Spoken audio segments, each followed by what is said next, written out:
Wondery.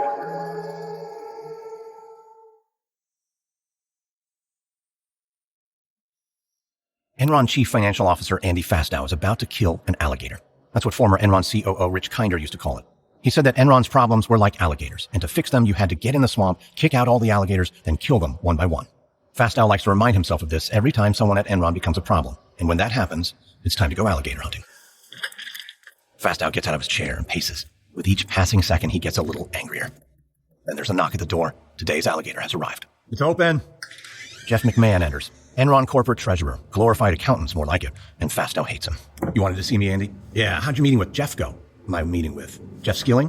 Did it slip your mind? You don't remember speaking to Jeff behind my back? Andy, do we really have to do this? You have a problem? Talk, right now. Fine. The current situation with LJM is completely untenable. Is it? Yeah.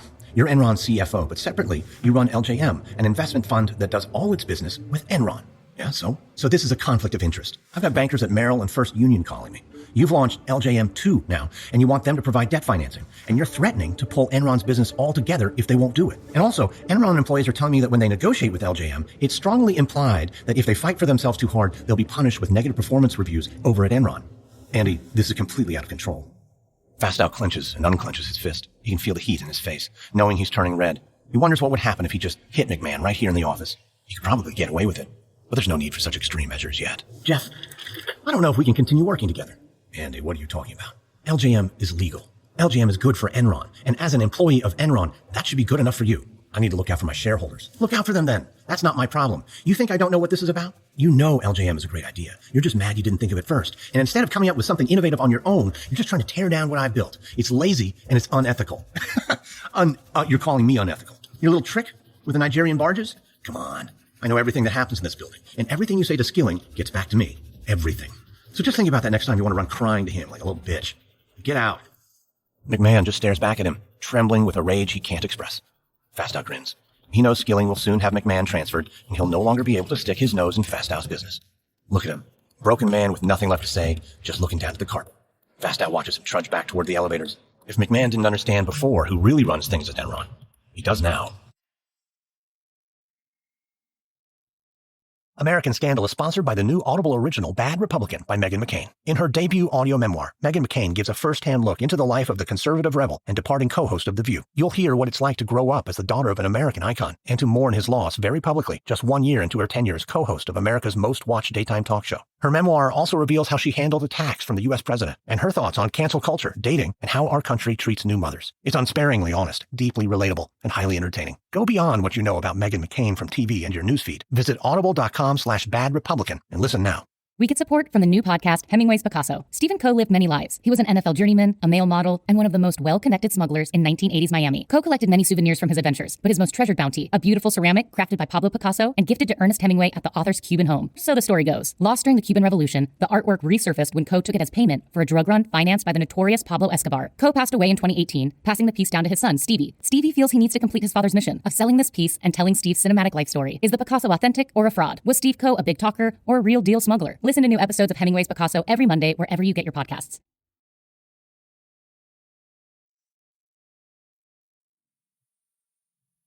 From Wondery, I'm Lindsey Graham, and this is American Scandal.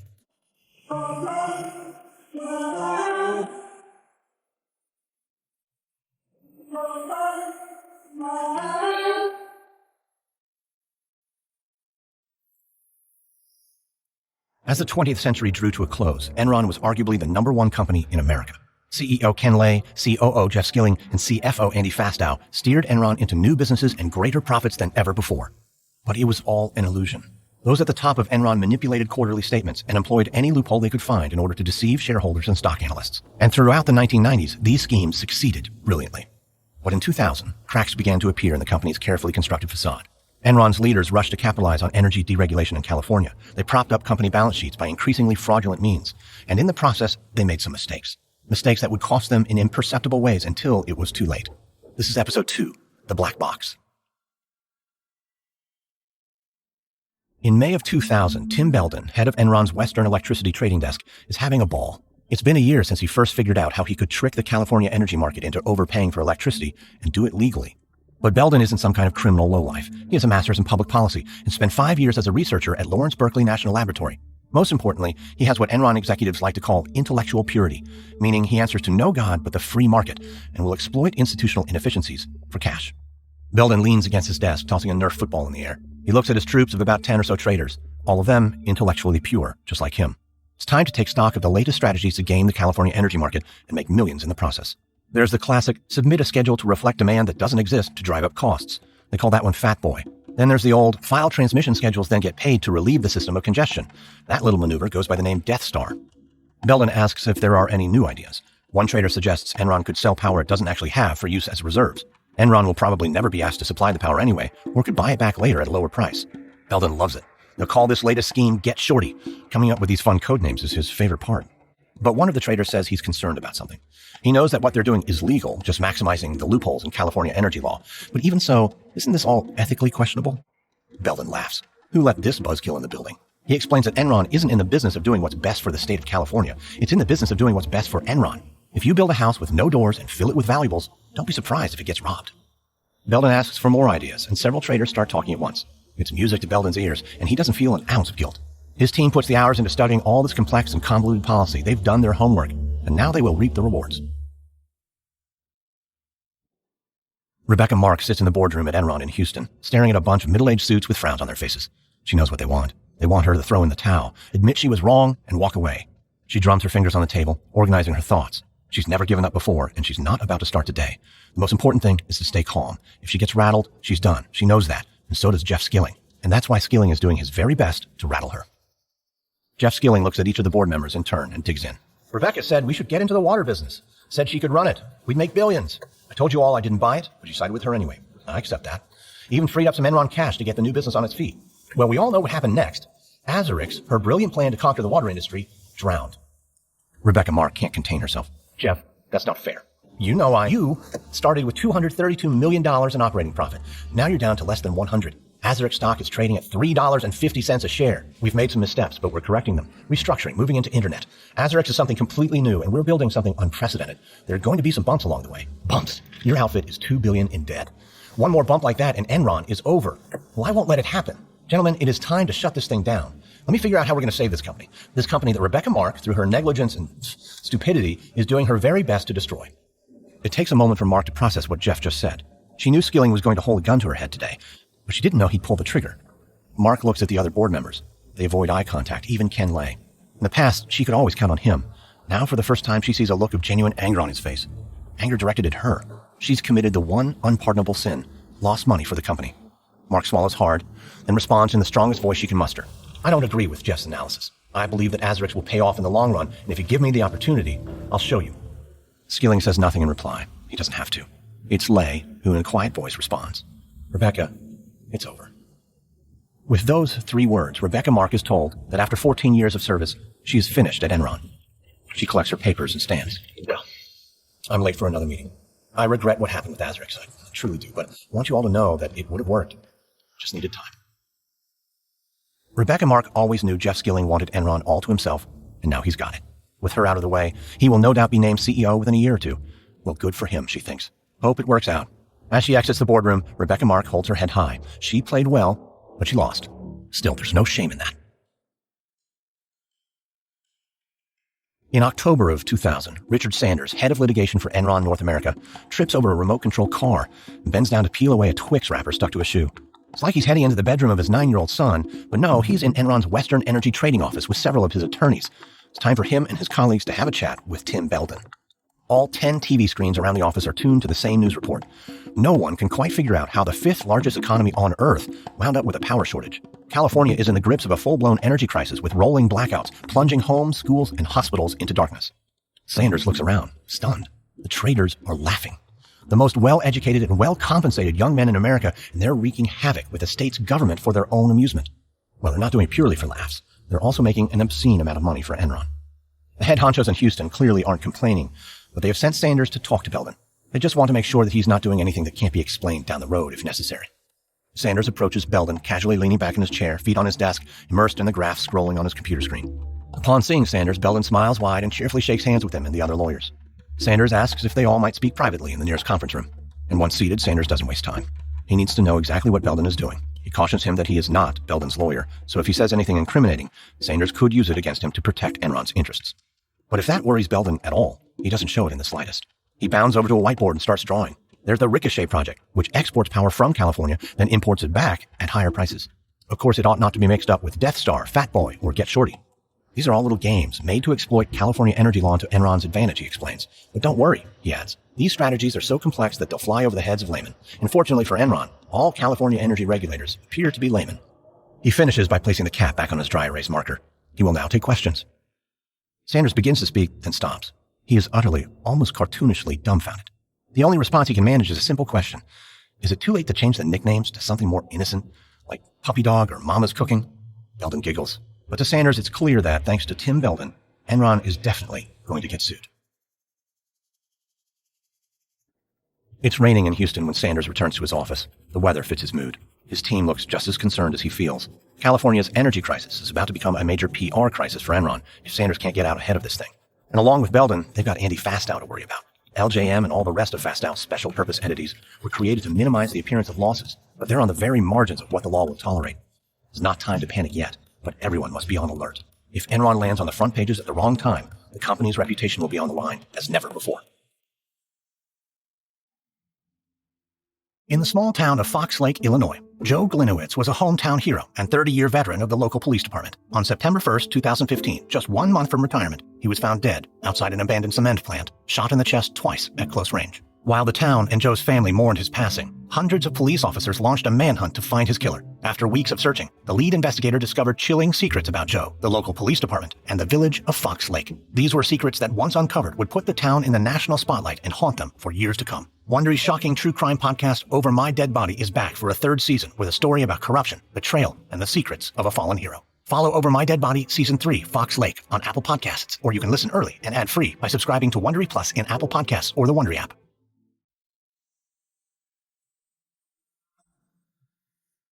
It's early 2001, and Tim Belden is annoyed.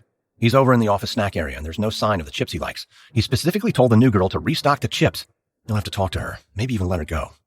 He's still deciding about that when the phone at his desk rings. Probably unimportant, but he rushes back anyway. When he sees the 281 area code, he knows it's his bosses in Houston. This could be bad. He might have pushed Death Star one too many times. His head is spinning. He picks up the phone with some reluctance, as if it's a snake. On the other end of the line, the Enron executive talks, and Tim Belden listens. When he hangs up the phone, he just stands there in shock. It appears that some California legislators are looking into their energy crisis and are beginning to point the finger at Enron. California citizens are a bit more enraged over the blackouts than the executives anticipated, but Tim Belden doesn't need to worry about any of that because he's getting promoted. Now Belden won't just run Enron's Western energy trading, he'll be the new managing director of all energy trading nationwide. His hustling on the California grid has netted Enron $254 million, and that's just for the month of January. Belden is so filled with joy, he's almost teary-eyed. Then he sits down, throws on his headphones, cranks up the volume, and gets back to work. Back in Houston, Ken Lay looks out at the sea of Enron employees gathered to hear him speak. There's hundreds of them on the trading floor, and he appreciates each and every one. Enron is a truly magnificent company, and he takes a brief moment to reflect on all he's accomplished. He realizes that the day will come when he'll miss moments like this, even though he hates public speaking. Lay steps up to the microphone and begins. First of all, Lay says, they should know that the administrators in California are way off base blaming Enron for its problems. There have been a lot of finger-pointing in the press lately, and Lay finds it all very unfair. People at Enron have too much integrity to try and, quote, game a whole state's energy system.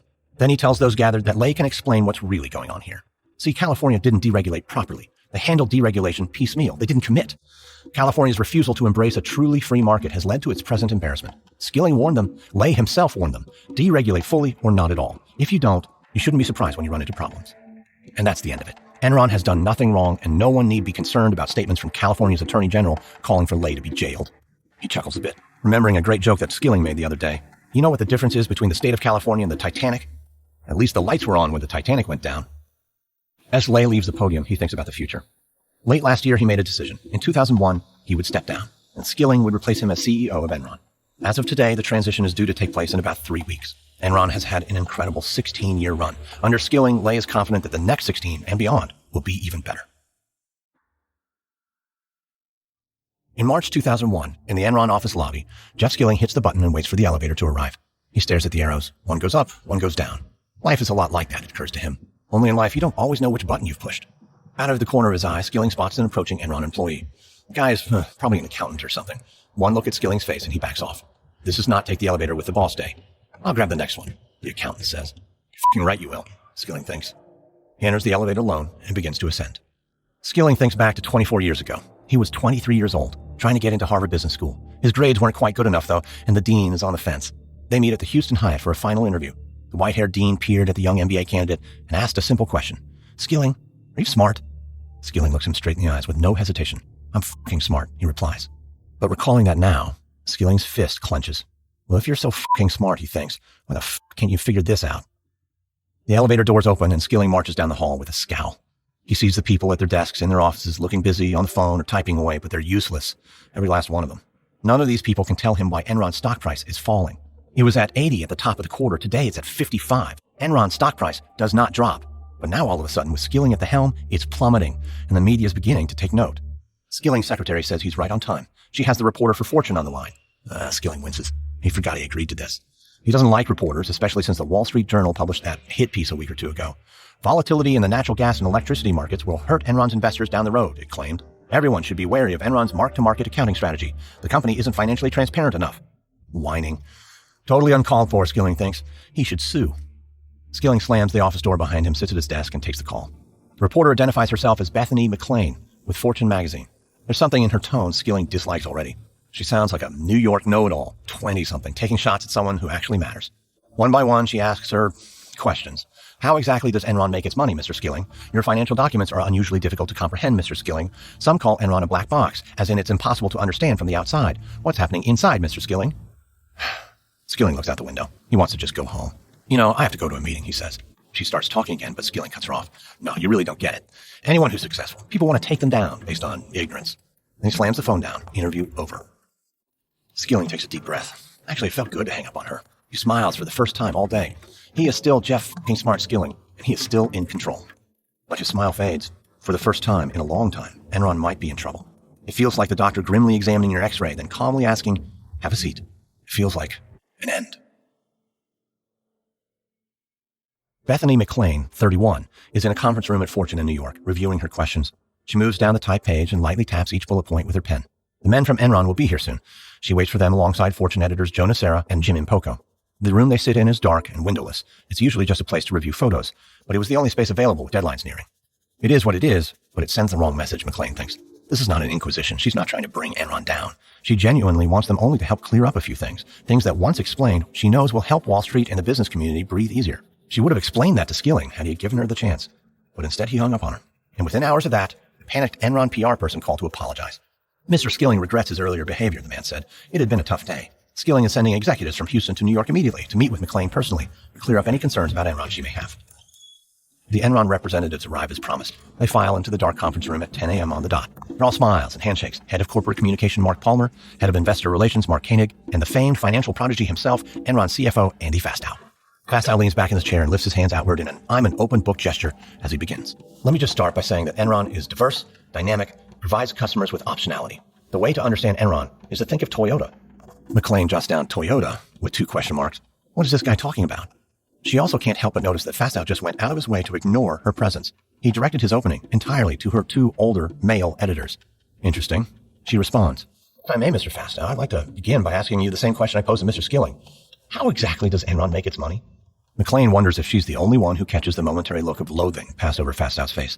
With a tight smile, Fastow looks back at her male editors and says, we're a logistics company with a number of interlocking businesses that span the globe, the full nature of which are simply beyond the scope of what I might explain in a single meeting here. But you can ask the analysts.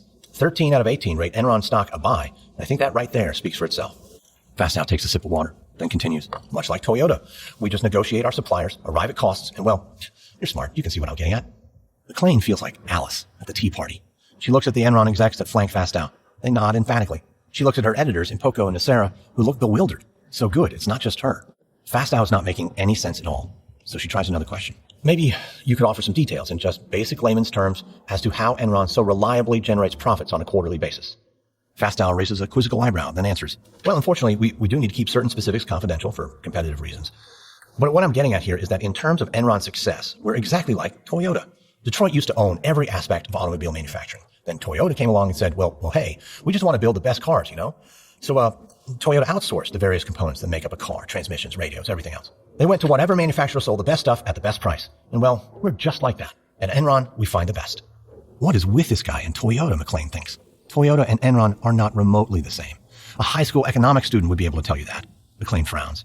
Fastow opens his mouth to speak again, but Fortune editor Jim Impoko has run out of patience. Mr. Fastow, I'm sorry. You've got to drop the Toyota analogy. It doesn't make sense, and it tells me you don't understand your own company. I'm having a hard time figuring out what you're trying to say about Enron. A tense moment follows. Then Fastow bursts out laughing. Laughter that McLean would describe as nervous. She decides that playtime is over. I read about the related party transactions involving LJM. What can you tell me about LJM, Mr. Fastow? The smile is wiped off his face. The other execs shift in their seats. The editors lean forward in unison. For a moment, the room is so silent you can hear the vacuum running faintly down the hall. Fastow picks a piece of lint off his sleeve and tosses it on the floor. Jaw tight, he responds. All I can tell you is that our senior executives run that fund. Anything further is confidential. I see. Well, I think that about does it, right? Yes, gentlemen? We have a few other appointments to attend here in the city. I trust that if there are any further questions, you won't hesitate to reach out to my secretary. Fastow and the others from Enron stand and straighten their suit jackets. One opens the door and they begin to file out. McLean and the editor say goodbye. Then Fastow stops in the doorway and for the first time looks directly at McLean and says, Look, I don't really care what you say about the company. Just don't make me look bad. Then he's gone. McLean looks at her editors. No one needs to say it out loud. The situation at Enron is clearly worse than they could have imagined. They're going to run McLean's story immediately. Weeks later, back in Houston, Andy Fastow angrily shoves paperwork from his desk into his office shredder. Truth be told, he doesn't even know what he's shredding, but it seems smart to shred it all. Fortune magazine really screwed things up. He tried to be nice, tried to explain, and they repaid his kindness with an article by Bethany McLean called, Is Enron Overpriced? Now everyone's up his ass. They're pointing the finger at him. When they brought him in, they made it clear that Enron had to display constant quarterly growth. We need you to make that happen, Andy, they said.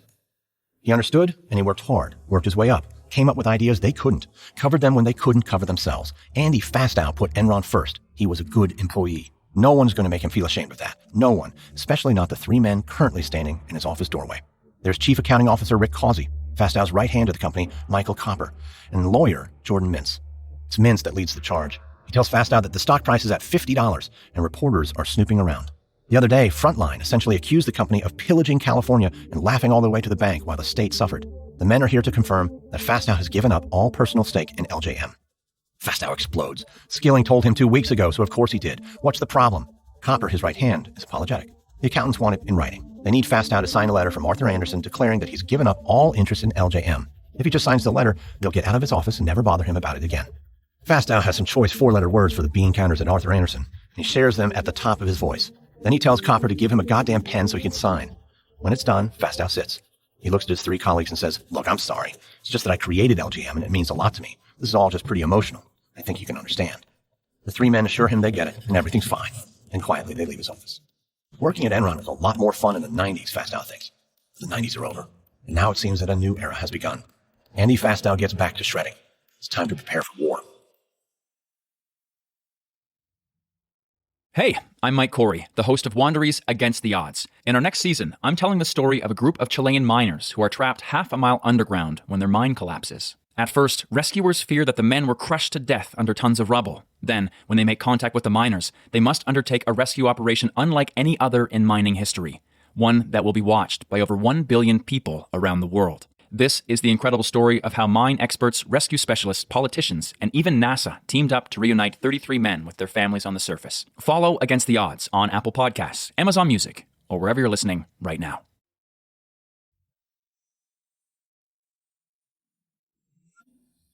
Sherron Watkins returns to Enron's offices following her lunch break. There's a noticeable lack of spring in her step. It's not that things are going poorly, exactly. She just feels like her strengths could be better utilized elsewhere. She was recently transferred to Enron Broadband and tasked with implementing cost controls. But it feels like she's running a daycare. The employees of Broadband are mostly a bunch of spoiled brats. When she tries to do her job, they yell at her. It's not her fault that they lose more and more money every month because their deals don't work out. Maybe it wasn't so smart to partner up with Blockbuster Video. Then Jim Fallon took over. Watkins has known him for years and never liked him.